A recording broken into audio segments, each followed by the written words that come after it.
Ahí a poco se comienzan a unir. Mientras está avisando. Bueno, hoy vamos a hablar de trastornos de la conducta alimentaria y como corolario les voy a dejar un resumen de un programa para trastornos de la conducta alimentaria, un programa Mindfulness para trastornos de la conducta alimentaria. Hay un detalle que quiero destacar que según los manuales estadísticos más usados, que es el DSM. Hola desde Uruguay. Bueno, hola Sandra, presencia en Uruguay, tenemos en el video de hoy, un beso enorme. ¿Se escucha bien? Quiero que me digan si se escucha bien. Alguien que me confirme si se escucha bien. Hola Euge, ¿cómo andas? Bueno, en los manuales, en el DSM, que es el manual de diagnóstico de salud mental, y en el CIE-10, que es el de la Organización Mundial de la Salud para todas las enfermedades, no se incluye en los trastornos de la conducta alimentaria, no se incluye a la obesidad. Sin embargo, yo voy a hablar de obesidad porque considero que, dado las problemáticas que trae, se debe encontrar dentro de los trastornos de la conducta alimentaria, ¿sí? Para lo que es la parte clínica, ¿sí? Entonces voy a hablar de obesidad. Vamos a hablar de anorexia, ¿sí? De bulimia y de obesidad. Hay muchos trastornos más de la conducta alimentaria, la pica, pero vamos a hablar en general de anorexia y bulimia, que son las dos más conocidas, las dos más problemáticas. Voy a hacer un leve pasaje de la obesidad, cuáles son las correlaciones que tiene y la prevalencia que tiene. Y después vamos a hablar del programa CARAS, que es un programa Mindfulness que se lleva a cabo durante 9 sesiones, ¿sí?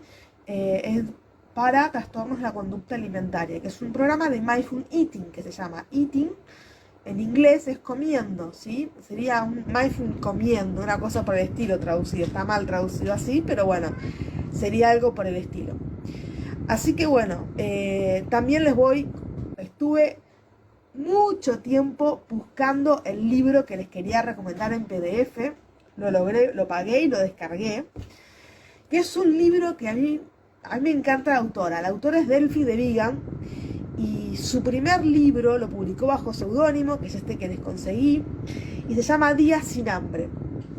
Muchos dicen que es o la historia de ella o la de su madre. Están ahí los mitos literarios. Es una historia de una persona, de una chica que es anoréxica y que está internada en el departamento de gastroenterología, ¿sí? En un hospital en Francia. Ya voy a entrar en más detalles en ese libro. Es un libro muy cortito. Estoy re contenta porque hoy se los pude descargar en PDF para poder compartírselos. Vieron que a mí siempre me gusta hablar un poco de ciencia y un poco de literatura, que son mis dos pasiones, la psicología y la literatura. Así que bueno, hice todo lo posible y se los conseguí. Así que bueno, vamos sin más, no los aburro más con los preámbulos. Me dijeron que se escucha bien. Bueno, si no saludé a alguien que me saludó, perdón. Les doy un saludo a todos los que están saludando. Y empecemos. Anorexia, ¿sí? Vamos por anorexia. ¿Qué es anorexia? Los síntomas de la anorexia son el rechazo a la comida, ¿sí? El rechazo a mantener el peso corporal normal, mínimo, un miedo intenso a ganar peso. Pero estamos hablando de miedo a ganar peso, temor. Hola Sonia. Bueno, una alteración en la percepción del propio cuerpo, ¿sí? Son personas que se miran al espejo y se ven gordas. Y vos decís, pero si pesás 40 kilos, no, me veo gorda. Una tendencia a mantener el peso corporal debajo de su talla, ¿sí? ¿Qué es su talla? ¿Vieron cuando vamos a comprar ropa y te dicen, ¿qué talla sos? 42, 44, bueno, siempre quieren estar en la talla mínima, en el XS, ¿sí? Y bueno, ¿quién está en el XS? No sé, mi sobrina es de 10 años, pero nadie está en el XS. Bueno, son personas que quieren estar siempre debajo de la talla, ¿sí? Normal. Generalmente la pérdida de peso se compensa mediante disminución de la ingesta total, ¿sí? Entonces, terminan comiendo muy poco, perdón porque estuve con gripe hasta ayer, hasta hoy en realidad. Terminan comiendo muy poco y reducen la ingesta hasta un nivel mínimo, ¿sí? Se comienza reduciendo en alimentos en altos niveles calóricos, ¿sí? Como el chocolate, las galletitas, el helado, los hidratos de carbono. Entonces, primero empiezan por reducir los alimentos de mucho nivel calórico para terminar reduciendo todos los alimentos, ¿sí? Porque hasta reducen ya la proporción que comen de lechuga, por decir algo, ¿no? Existen otras formas de perder peso, que son las purgas, que llamamos, que son vómitos, laxantes, diuréticos, ejercicio excesivo, pero más que nada la anorexia se caracteriza no tanto por las purgas, sino por la no ingesta de alimentos. Entonces, el miedo a ganar peso persiste aunque estén bajando de peso. Esto es muy importante. Siempre hay un miedo excesivo a ganar peso. Algunas personas siguen preocupadas incluso por su abdomen o sus nalgas cuando ya no se ven, ¿sí? Esto es lo que hablábamos de la percepción del propio cuerpo. O sea, dicen, no, tengo nalgas muy grandes o se me nota, no sé, las caderas. Y sí, se te notan las caderas, se te nota el hueso, no la grasa, ¿no? Entonces hay un gran cambio de percepción del propio cuerpo y hay una gran preocupación y miedo a ganar peso o a no perder el peso suficiente también se puede dar. El nivel de autoestima de estas personas depende de la percepción que tienen de su cuerpo, ¿sí? Es decir, si no están en el peso deseado, que en general nunca llegan al peso deseado porque siempre quieren bajar más y más y más, que esto es algo muy, muy importante porque es lo más peligroso, que nunca llegan al peso deseado porque siempre quieren bajar más y más. Entonces ahí terminan internadas en hospitales con suero, dándoles nutrientes porque el cuerpo si no desfallece, ¿sí? Consideran un logro perder peso y un signo de autodisciplina, ¿sí? Y fíjense que la autoestima no solo está ligado a la pérdida de peso y a la imagen corporal, sino que está ligado a la autodisciplina que se imponen por cuánto peso perdieron, ¿sí? En una semana, en un día, en un mes, ¿sí? Ver el aumento de peso como un fracaso autocontrol. Esto es muy importante, ¿no? La autoestima que va muy ligada a la autodisciplina que se imponen y al autocontrol. Algunas personas niegan que puedan tener implicancias en la salud, ¿sí? Está la negación que hay, que vos le decís, pero estás pesando 40 kilos y medís 1,65 m. O sea, no me dan las cuentas. Esto vas a tener menorrea. Menorrea es la falta de menstruación, ¿sí? Porque, esto, no lo aclaré. La anorexia se puede dar tanto en mujeres como en varones, ¿sí? Es más común ver en mujeres, pero no quiere decir que no se pueda dar en varones, ¿sí? O vas a estar anémica, o bueno, vas a tener diferentes problemas de salud, no lo toman como algo que les puede suceder. Se niegan a aceptar los problemas de salud que pueden venir, la baja de defensas y demás. Uno de los síntomas más comunes en las mujeres es la menorrea, ¿sí? La pérdida de la menstruación.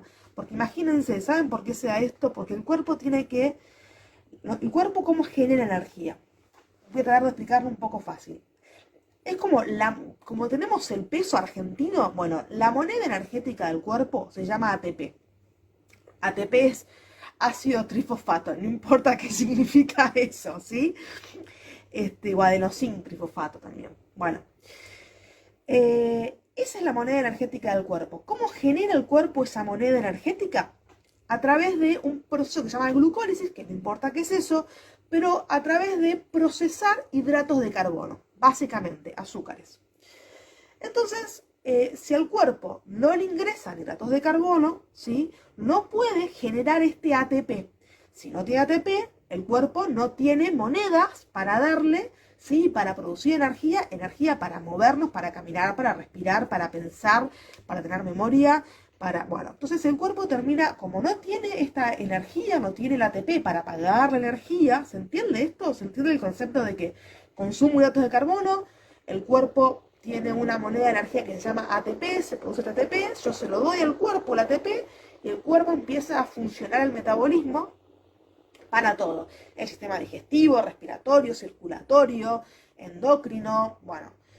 Entonces, cuando falta ATP, falta energía. Cuando falta energía, el cuerpo tiene que reducir a lo mínimo, ¿sí? Para que siga funcionando el cuerpo. Por ejemplo, no puede reducir la respiración, porque ahí estaríamos muertos. Entonces, por ejemplo, reduce el ciclo de la mujer, ¿sí? El ciclo menstrual de la mujer, porque no es necesario para ese momento. Por eso uno de los síntomas más frecuentes en las mujeres es la amenorrea, porque a falta de energía se empiezan a reducir funciones metabólicas del cuerpo. ¿Se entendió esto o fue muy complejo? Quiero que me lo digan. Es raro que la persona consulte por sí misma a un médico, ¿sí? Por eso es importante que la familia acompañe a la paciente y la ayude a acceder a la consulta, ¿sí? Hay dos subtipos de anorexia, ¿sí? El tipo restrictivo, que es el que hablamos recién, ¿sí? En el cual la persona deja de comer, y el tipo purgatorio, en el cual la persona come, pero luego realiza purgas, como decíamos, con laxantes, vómitos, ¿sí? O diuréticos. Otros síntomas frecuentes que trae la anorexia son la depresión, ¿sí? La depresión por no tener el cuerpo deseado, el retraimiento social, porque como no se ven bien, no quieren salir, o por ahí porque salen y todo el mundo les dice, no, estás muy flaca, estás enferma, tenés que hacer tratamiento. Entonces, por no generar ese run run en los oídos que no quieren escuchar, se retraen socialmente, ¿sí? El insomnio, ¿sí? La pérdida de interés por el sexo. Otra cuestión, al no tener energía, tampoco va a haber energía para mantener relaciones sexuales, ¿sí? Porque imagínense que el cuerpo queda reducido a la mínima expresión de energía, tipo respirar y pensar, y sistema circulatorio. Incluso el digestivo comienza a funcionar mal. Pero bueno, eso es lo que es anorexia. ¿Se entendió anorexia o hay alguna duda? Bueno, si hay alguna duda me la van escribiendo y yo después voy repasando. Vamos a hablar de bulimia, ¿sí? La característica principal de la bulimia consiste en atracones y luego en conductas compensatorias para evitar la ganancia de peso, ¿sí? Fíjense que en anorexia no teníamos atracones, porque muchos dicen, bueno, ¿cuál es la diferencia, José, entre anorexia y bulimia? Bueno, la diferencia es que la bulimia su principal característica es los atracones, ¿sí? De comida. Atracones es como, no paro de comer. Y ahora vamos a ver que no necesariamente se come en un mismo lugar, ¿sí? Y después una conducta compensatoria, que puede ser una purga, puede ser un vómito, generalmente son vómitos, pero bueno, pueden ser laxantes o laxantes con vómitos, ¿sí? Se autoevalúa la forma excesiva por la silueta corporal. Esto comparte con anorexia, ¿sí? La autoestima está muy relacionada a cómo está la silueta corporal. Está muy alterada la percepción del cuerpo, esto también lo comparte con la anorexia. De hecho, hay personas que comienzan en anorexia y terminan en bulimia, ¿sí? Hay personas que empiezan directamente por bulimia. Estos trastornos, a veces el diagnóstico diferencial es muy finito. Diagnóstico diferencial le llamamos en psicopatología a cuando dos diagnósticos están en confusión, no sabemos si es uno o es otro, o comparten síntomas, ¿sí? Entonces, para establecer el diagnóstico, los atracones y conductas compensatorias deben producirse al menos 2 veces a la semana por 3 meses, ¿sí? Eso es un patrón que se debe cumplir para decir, bueno, esto es bulimia y, por ejemplo, no es anorexia, ¿sí? Entonces, como dijimos, 2 veces a la semana por un periodo de 3 meses. Los atracones, que como dijimos es como el kit fundamental de la bulimia. Se define atracón como el consumo largo, prolongado dentro de un tiempo y una cantidad de comida muy superior a la media. ¿Puede ser una combinación de anorexia y bulimia? Sí, puede ser. En realidad va a pasar ya más a la anorexia con purgatorio, sería la anorexia con purga, ¿sí? ¿Se acuerdan que teníamos la anorexia restrictiva y la anorexia purgatoria? La anorexia purgatoria lo que puede hacer es tener una anorexia, pero con una purgación con vómitos, ¿sí? Entonces se mezclaría un poco lo que es la bulimia, pero es raro que en una anorexia haya atracones. Los atracones pueden no ser en un solo lugar, pueden comenzar, por ejemplo, en un restaurante y continuar en su casa, ¿sí? Que esto es lo que les decía antes. Los atracones no es que solo se dan, bueno, me voy a un McDonald's y me pido 3 Big Mac. No, me puedo pedir 3 Big Mac en McDonald's, me voy a un Starbucks, me pido un latte grande, me voy a mi casa, me como todas las galletitas que hay con un jugo de naranja, y después me di cuenta que no puedo consumir eso en un lapso de 2 horas y empiezo a vomitar, a vomitar, a vomitar, a generarme el vómito, porque me siento muy culpable de todo lo que comí, ¿sí? Entonces, los atracones suelen ser el alimento de alto contenido calórico, ¿sí? No es que comen lechuga, comen alimentos que les generen placer en ese momento o que piensan que les generan placer, porque la realidad es que comer a esa velocidad no genera placer. Pero normalmente a alguien comer un chocolate les genera placer. Entonces eligen alimentos de alto contenido calórico que normalmente generarían placer en el organismo, pero lo consumen muy rápido, en muy poco tiempo y mucha cantidad. La ingesta de comida se caracteriza por una ansiedad y no por hambre, ¿sí? No es que la persona tenga hambre y por eso recurre a comer 5 alfajores porque tenía hambre y no tenía otra cosa y me comí 5 alfajores. No, me comí 5 alfajores porque me comí uno y me comí los otros 4 por ansiedad que tenía de seguir comiendo y comiendo. Y si me ponías un alfajor más, me lo volvía a comer. Esto, dato de color, después sigo para que se rían un poco. Mi mamá cuenta que mi mamá tiene 68 años, ¿sí? Cuando su hermana fue por primera vez a Mar del Plata, trajo una caja de 48 alfajores Habana. Hoy no existen esas cajas, son incomparables las cajas Habana de 48 alfajores, imagínense. Y ellos eran 5 hermanos. Dice que la pusieron en el medio de la mesa, la caja de 48 alfajores, y les duró una sola comida. Se comieron los 48 alfajores entre la madre, el padre y los 5 hermanos. Pero bueno, nada, chiste de color para que se rían un rato. Volviendo a la bulimia, ¿sí? Eh, Normalmente la persona que tiene el atracón se siente avergonzada y oculta los síntomas, ¿sí? Entonces los atracones los suelen hacer escondidas y después los suelen negar. O sea, si vos le decís, pero tenés olor a vómito, no, tenían mentas, se cepillan los dientes. Igualmente cuando ya hay muchas, ¿sí? Conductas compensatorias mediante vómitos, se suelen ver ya los dientes amarillos, hay características clínicas que se empiezan a dar, el aliento y demás.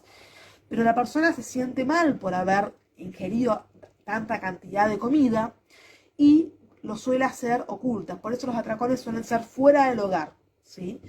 Los atracones pueden durar hasta que la persona sienta malestar físico, ¿sí? Hasta que ya no se siente que va a explotar, por decirlo de alguna manera. Que la ingesta es excesiva. O sea, hasta que el cuerpo no dice, mira, si me pones una gota más de grasa, yo reboto, exploto, la persona sigue comiendo. Imagínense hasta qué punto se puede ingerir que hasta que el cuerpo diga no doy más, ¿sí? Bueno, esto se relaciona con una falta de control terrible, así como en la anorexia teníamos un autocontrol importante, una autodisciplina importante, y acá tenemos una falta de control, porque no podemos controlar la sobreingesta, ¿sí? Otra diferencia entre anorexia y bulimia, ¿sí? Pueden estar en un estado de excitación cuando están comiendo. Excitación en el sentido de no sexual, sino excitación psicomotriz.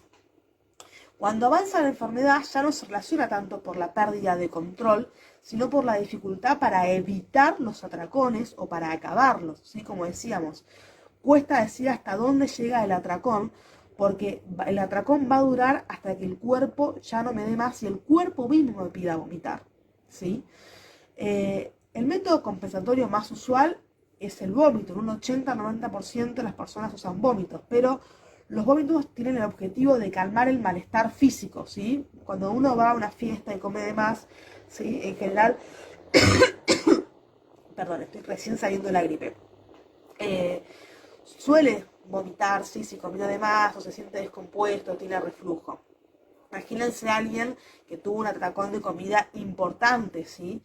El vómito no solo va a ser por una cuestión purgatoria, sino que también les va a sacar el malestar físico o el miedo a ganar peso, las dos cosas, ¿sí?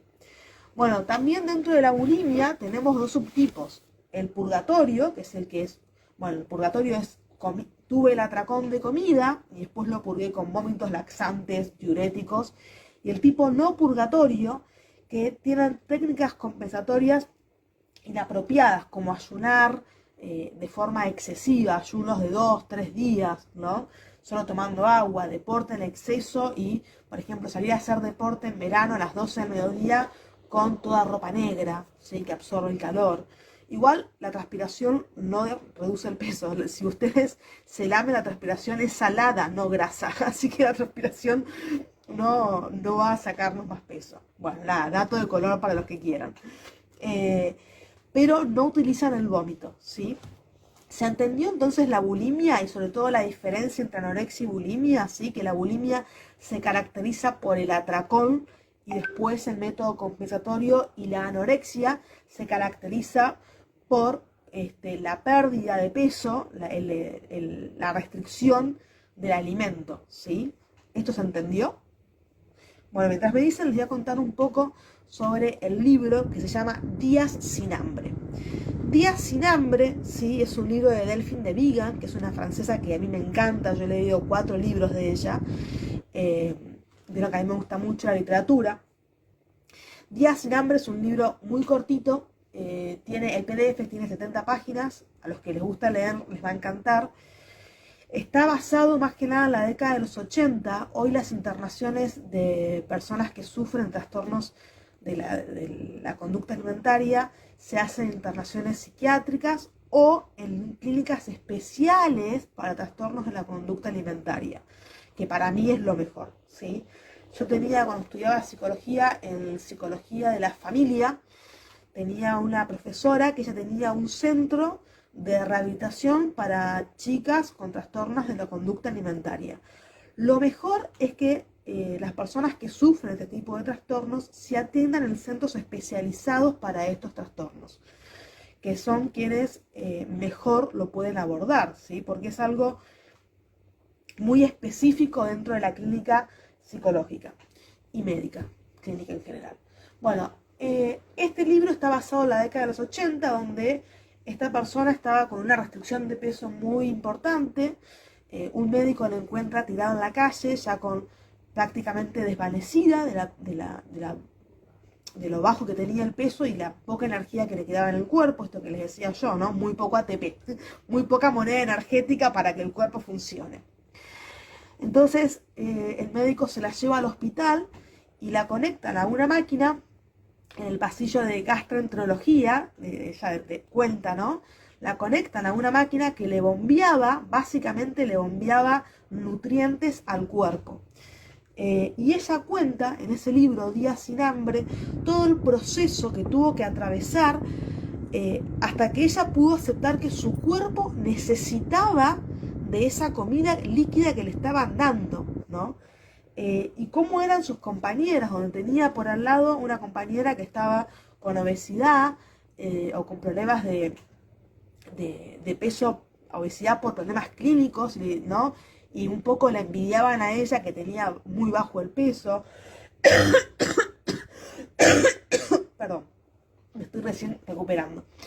O por otra persona que también, bueno, ¿no? Se van conociendo los diferentes pacientes de gastroenterología, que eran muy diversos, pero ella era la única que estaba ahí justamente por no querer comer, y cómo le bombeaban comida, ella cómo se relaciona con esa bomba, con el médico, cómo termina generando una transferencia con ese médico, cómo se quiere ir del hospital y gracias a ese médico vuelve y se recupera. Bueno, es un libro muy interesante para los que les interesa el tema, está muy bien narrado, a mí me encantó, es un libro cortito, preciso, y saben lo que está muy bien llevado el dolor de la persona que está atravesando por esa anorexia. Porque la persona que tiene anorexia y bulimia es una persona enferma. Y una persona enferma es una persona que tiene dolor, ¿sí? No es, hola, ¿cómo va Ricardo? No es una persona que hay que estigmatizar, ¿sí? La persona enferma está con dolor. Entonces, en ese libro está muy bien llevado esa arista de la anorexia, ¿sí? Bueno, espero que les guste el libro, me lo piden por mail, mi mail es josefinaricota@mindfulnessargentina.com.ar, ¿sí? Ricota es con doble T y mindfulness con doble S. Si alguien lo puede escribir, mejor, porque yo no lo puedo escribir. Así que bueno, es josefinaricota@mindfulnessargentina.com.ar, ahí me escriben me pueden pedir el libro, me pueden recomendar vivos, me pueden recomendar temas, por ejemplo, una persona me escribió y me pidió que hable sobre apego, yo escribí un artículo de apego que está en la web, y el próximo video probablemente lo haga sobre actitudes mindfulness, presencia, apego, haga algo de eso, ¿sí? Recibo tus sugerencias, así que pueden escribirme.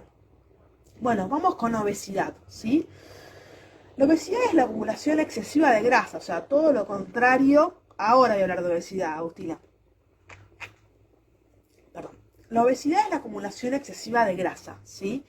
Es la hipertrofia de tejido adiposo en el cuerpo.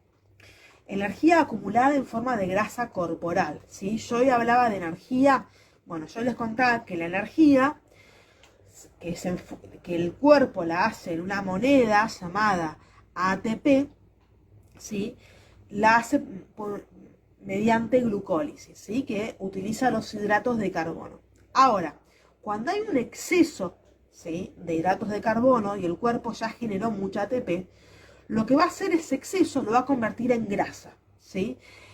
Ricardo, el vivo queda grabado y tenemos un canal de YouTube donde yo mañana ya subo este vivo al canal de YouTube y ahí Lizzy Corbalán les escribió mi mail, está perfecto.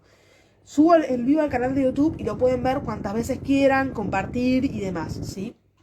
Bueno, como les contaba, cuando el cuerpo ya tiene demasiada energía en forma de ATP y no necesita tanta energía, lo que hace es acumularla en grasa, ¿sí? Bueno, entonces eso es el tejido adiposo del cuerpo.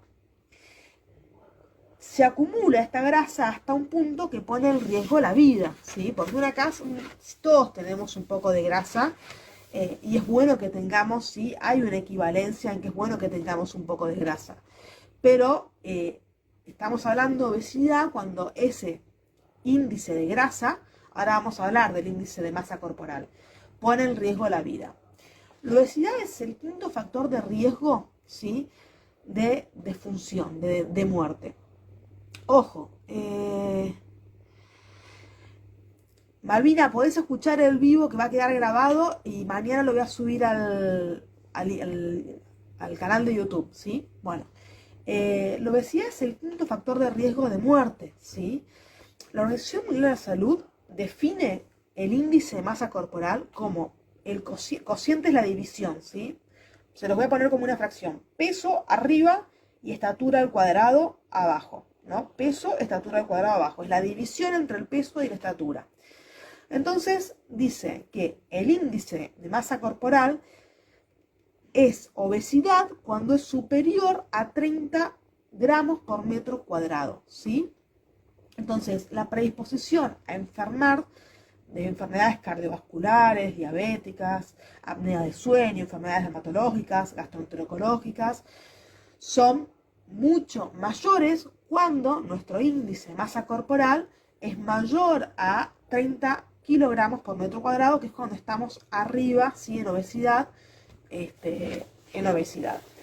Ojo que estoy hablando de obesidad y no de sobrepeso. Sobrepeso es un nivel menor. En sobrepeso estamos excedidos de peso, pero no está en riesgo la vida, ¿sí? En obesidad ya tenemos riesgos, ¿sí?, de estas enfermedades que les comenté. Tenemos más predisposición para contraer enfermedades cardiovasculares, dermatológicas, ¿sí?, de gastroenterológicas, diabéticas, ¿sí?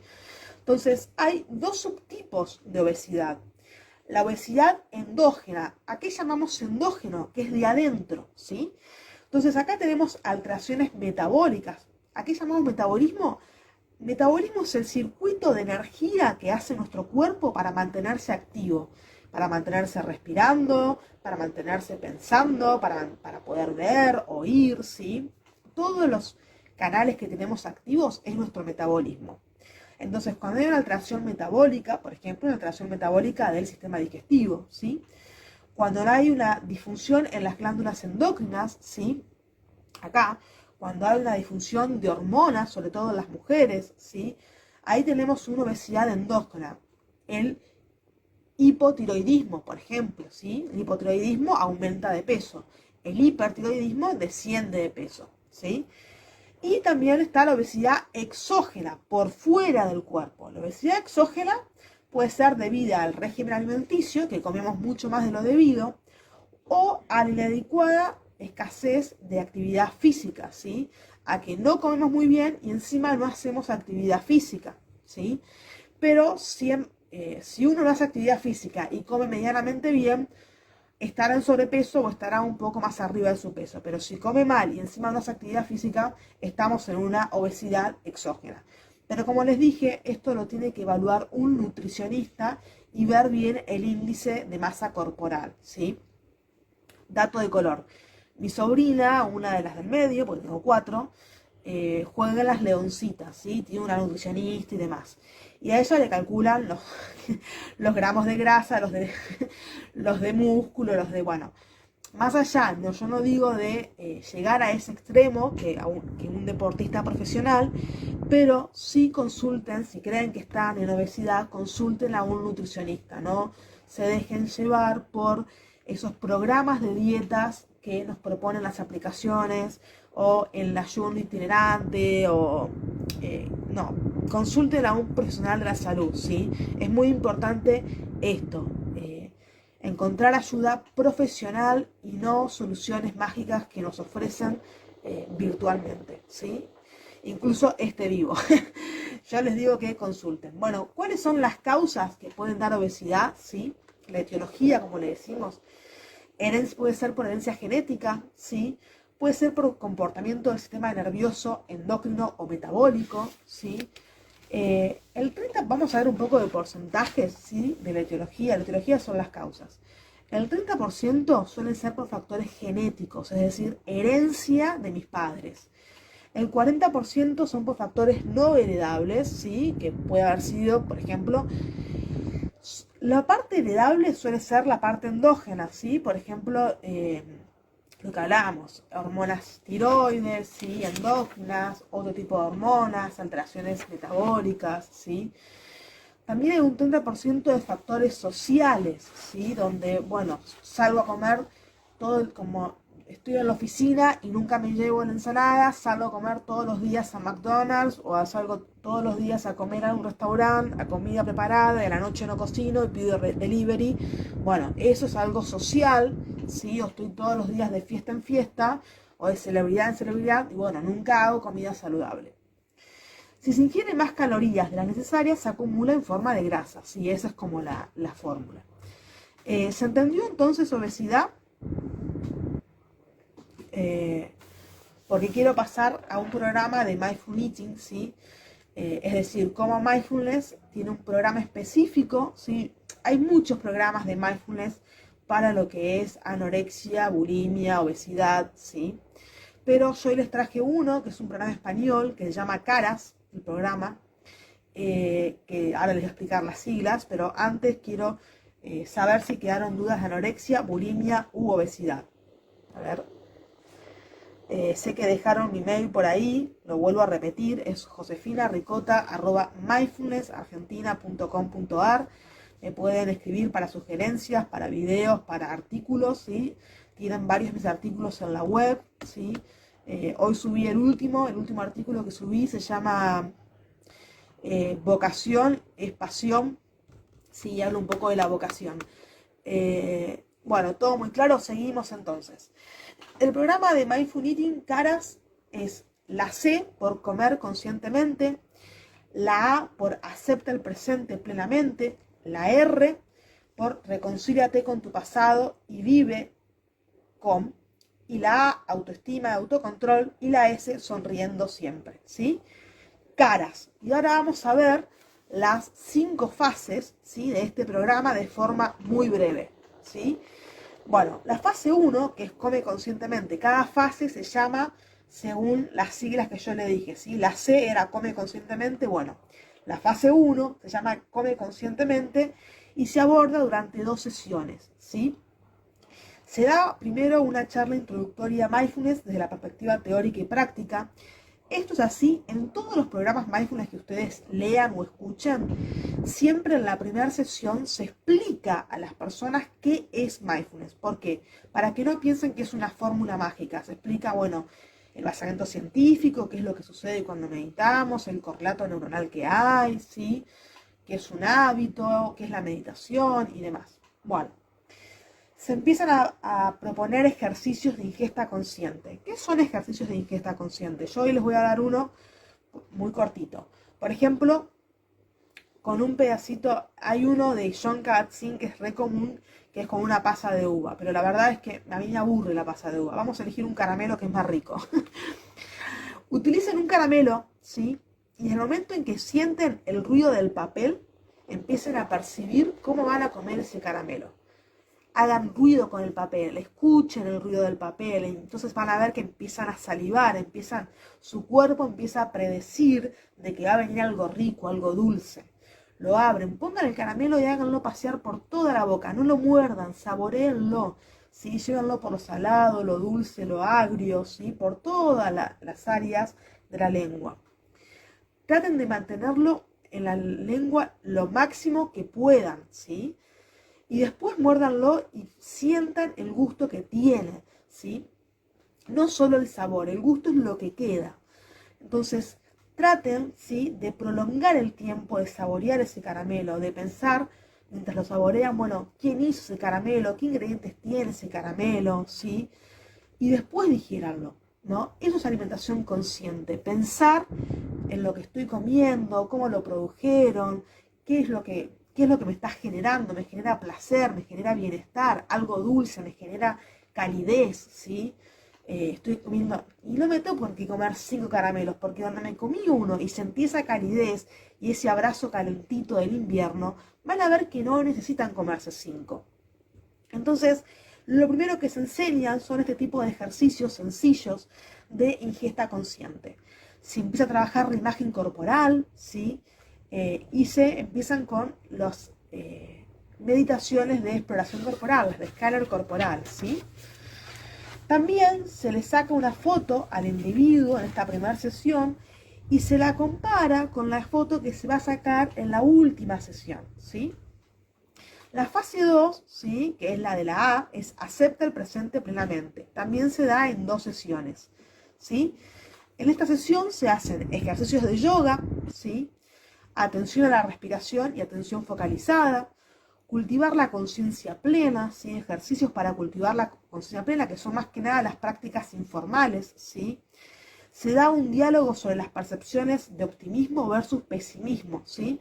Una de las reglas importantes que tenemos en los trastornos de la conducta alimentaria es justamente el pesimismo. Yo les contaba que cuando les hablaba de la anorexia y la bulimia, era muy importante que la distorsión que había de la imagen corporal. Entonces hay un pesimismo, ¿sí?, al verme al espejo. No, me veo mal, no, me veo gorda. En realidad está pesando 45 kilos. Entonces se trabaja mucho el optimismo y versus el pesimismo, ¿sí?, para poder verse al espejo y verse bien, para amigarse con la imagen que tiene de uno, para amigarse con la comida, para amigarse con los nutrientes. Bueno, después en la fase 3, ¿sí?, que también dura 2 sesiones, la fase 3 es la R, ¿sí?, de caras, reconócete en tu pasado. Estos van a ser más ejercicios reconectados con la resiliencia, ¿sí? La resiliencia es la capacidad de sobreponerse a los hechos traumáticos, ¿sí? Esto les voy a contar, así como les conté que mi profesora de psicología de la familia ya tenía una fundación para personas con trastornos de la conducta alimentaria, se los conté hace un rato. Ella tenía un gran índice, ¿sí?, más del 50%, esto es altísimo, de las chicas que entraban en su centro por trastornos de la conducta alimentaria habían sufrido abusos sexuales en su infancia. Esta correlatividad es muy alta y no se da solo en el centro, ¿sí?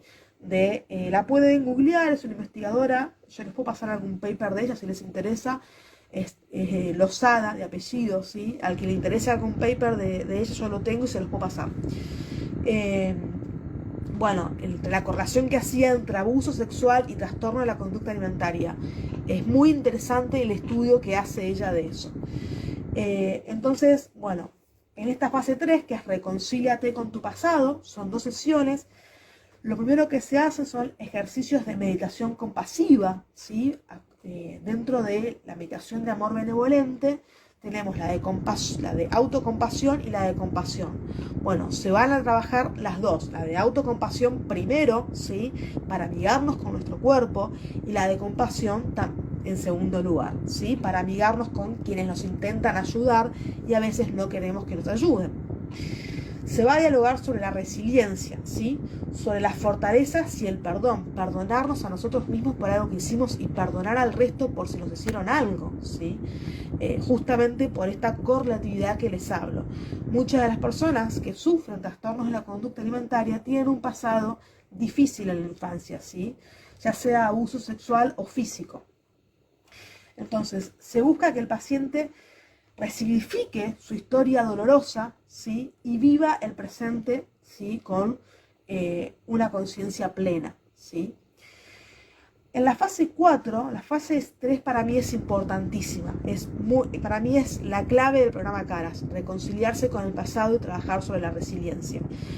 Al menos eso es lo que yo aprendí cuando cursaba, porque la correlación que hay entre el pasado traumático y los trastornos de la conducta alimentaria es altísima. Y por eso se pide, y muchos de los psicólogos dicen no, o sea, yo atiendo, pero trastornos de la conducta alimentaria no, anda a atenderte a un centro que se encargue de trastornos de la conducta alimentaria. Lo mismo sucede con adicciones, que haremos otro vivo de adicciones en algún momento. Bueno, la fase 4, que es autoestima y autocontrol, ¿sí? Son 2 sesiones también. Se trabajan ejercicios de meditación enfocados en disminuir la rumiación de pensamientos, ¿sí? Limitantes, y promover el autoestima, ¿sí? Manejar las emociones y el estrés, fortalecer el carácter, ¿sí? Y promover el autocontrol. Acuérdense que en la anorexia justamente era un problema el exceso de autocontrol que tenían y la disciplina, pero en la bulimia no tenían control y no sabían cuándo parar con el atracón, ¿sí? Entonces, en la bulimia es muy importante el autocontrol, pero también es importante en la anorexia el autocontrol del control, es decir, poder controlar esa autodisciplina que tienen y llevarla a un nivel óptimo, no excesivo, ¿sí? Tomemos autocontrol en su más alta expresión, ¿se entiende lo que digo? Y la fase 5, la adicción a drogas ilícitas es un trastorno mental. Sí, es un trastorno mental. Ya lo vamos a hablar en otro vivo. Se integran, bueno, y en la fase 5, que es la última y se hace en una sola sesión de 3 horas, se integran todas las técnicas y herramientas que se dieron hasta el momento, se evalúan los programas mediante test, ¿sí? Y se cierra con una foto final donde se compara con la foto inicial que se hizo la persona, ¿sí? Después de 9 semanas, y se hace yoga de la risa, que es una yoga particular que se hace gestualmente, ¿sí? Entonces, bueno, ahí finalizaría el programa Caras. ¿Tienen preguntas para hacer? Los espero un ratito por si tienen preguntas. ¿Les gustó? ¿Les pareció interesante? Hay muchos que se están uniendo ahora. Los que se están uniendo ahora les digo que esto igual va a quedar grabado, ¿sí? Pero ya mañana va a estar en el canal de YouTube, ¿sí? Para que lo puedan ver y compartir. Y lo puedan pausar y seguir viendo cuando quieran, y comentar, ¿sí? A mí me encanta ver por YouTube, igual, soy muy... Pero bueno, si hay preguntas, también vuelvo a repetir mi mail, es josefinaricota@mindfulnessargentina.com.ar. Me pueden escribir para que les pase el libro Días sin hambre, que me lo bajé específicamente hoy. Conseguí el PDF para regalárselos, porque me parece un libro espléndido, que realmente ejemplifica muy bien el dolor de la enfermedad de la anorexia.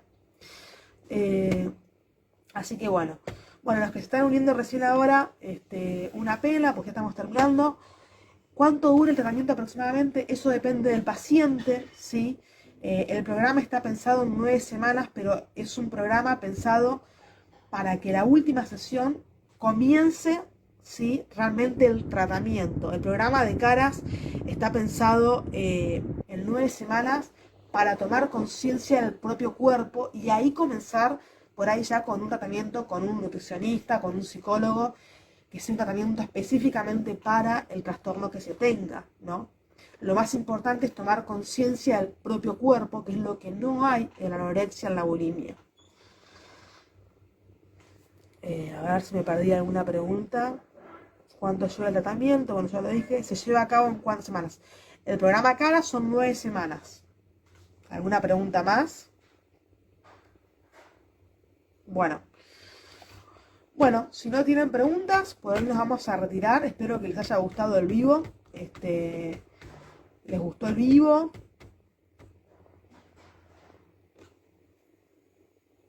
Bueno, ahí vamos terminando entonces. Como les dije, va a quedar grabado acá, ¿sí? Y ya mañana va a estar subido al canal de YouTube. El canal de YouTube nos encuentran como Mindfulness Argentina, ¿sí? Está el loguito nuestro. Hay un montón de videos subidos, todos los videos están subidos ahí. Este va a estar subido mañana. Así que bueno, me encanta hacer estos vivos con ustedes, que me escuchen, poder compartir este momento y que les parezcan interesantes las cosas que les digo, ¿sí? Así que recomiéndenme temas, ¿sí? Y yo voy a ir escribiendo artículos o vivos. Estoy escribiendo muchos artículos para el blog de Mindfulness, ¿sí? Así que, bueno, suerte y buena semana para todos.